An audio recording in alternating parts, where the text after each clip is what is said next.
이재명 위원장이 초접전 지역으로 꼽은 곳 중에는 충청 등 중원 지역이 꽤 많이 포함되어 있을 것으로 보입니다. 전체 28개 지역구 중에 지난 총선에선 민주당에 20석을 몰아주었지만 현재는 오차 범위 내 접전인 곳이 무려 11곳이나 되거든요. 여러 민지숙 기자와 함께 알아보겠습니다.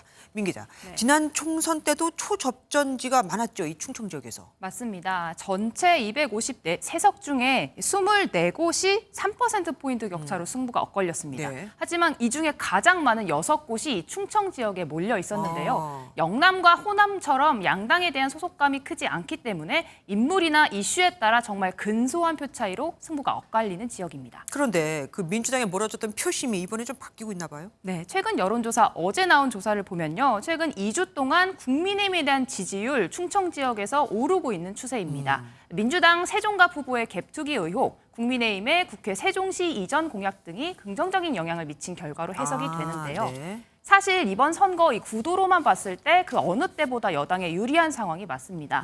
대통령에 붙인 윤기준 교수가 충청도 출신이죠. 지난 대선 때 표심이 보수 정당으로 쏠렸고 네. 여기에 대전과 세종시장, 이 충청도 도지사 모두가 국민의힘 출신이 당선이 되면서 보수화됐다라는 평가가 나왔습니다. 네.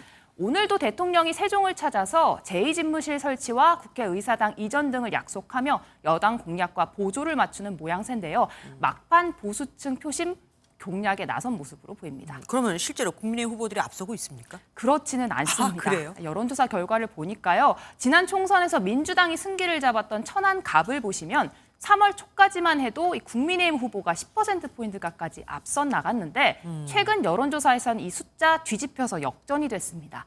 대전 서구 울도 마찬가지입니다. 2월 초에는 국민의힘 양용구 후보의 지지율이 과반을 넘어섰는데요. 최근 여론조사에서는 박범계 민주당 후보가 48%로 전세가 역전이 된 상황입니다. 그럼 지금 여야가 다 공약 중에 세종은 어떻습니까? 세종도 만만치가 않습니다. 일단 여론조사 결과로 보면 세종 을은 야당 지지세 확실하게 드러나고 있고 민주당 후보가 낙마한 이 세종갑에서도 국민의힘 후보는 새로운 미래 김종민 후보에게 크게 밀리고 있는 상황입니다. 시장 도지사가 또 국민의힘 출신이고요. 정당 지지율도 올라가고 있는데 여당 후보가 고전을 면치 못하고 있다?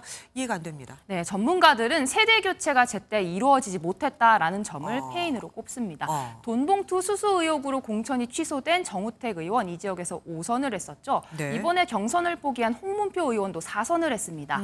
빠르게 변하는 민심을 중앙 정치로 전달할 새로운 인물들 일찌감치 키워내지 못했다라는 점이 아쉽다는 건데요. 네. 하지만 최근 이 새로운 얼굴인 한동훈 위원장이 국회 이전 공약 등을 내세워 이 충청권 민심을 바꾸고 있다라는 분석도 많습니다. 마지막까지 표심을 확인해야 될 곳입니다. 지금까지 민지숙 기자와 함께했습니다. 고맙습니다.